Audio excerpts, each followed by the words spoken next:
베르누이 원리가 우리의 호흡, 특히 코와 인두목의 기도에서 발생하는 현상을 설명하는 데 매우 중요하게 작용하며 종이 두 장 사이의 현상과 코 안의 현상은 본질적으로 유체가 흐르는 유연한 통로에서 속도 증가에 따른 압력 감소가 구조물에 미치는 영향이라는 점에서 동일한 원리를 공유하는 과학적이고 압력학적인 원리인 베르누이 효과의 재적용으로 볼 수 있습니다.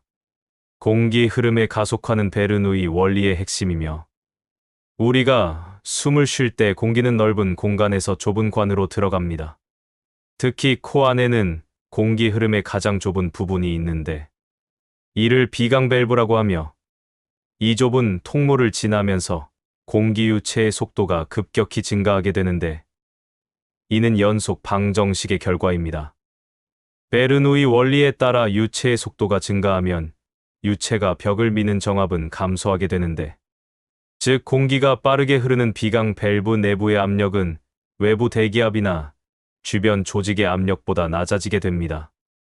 이러한 압력차는 구조물의 변형을 일으키며 종이 실험에서처럼 종이 사이의 낮은 압력과 종이 바깥의 높은 압력 사이의 압력차가 발생하여 종이를 안으로 밀어내는 것처럼 기도에서도 마찬가지로 공기가 빠르게 흐르는 기도 내부의 낮은 압력과 기도 주변 조직이나 외부의 상대적으로 높은 압력 사이에 압력차가 발생합니다. 이 압력차는 기도 벽을 안쪽으로 끌어당기는 힘으로 작용하게 되는데 이를 흡기시 동적 기도 협착이라고 합니다.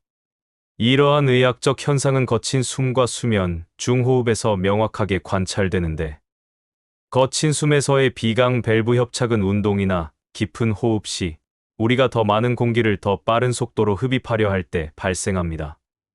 비강 밸브를 통과하는 공기 속도가 매우 빨라지면 그만큼 밸브 내부의 압력은 더욱 낮아지고 이로 인해 코의 외측 벽이 안쪽으로 빨려 들어가면서 밸브가 일시적으로 좁아지거나 막히게 됩니다.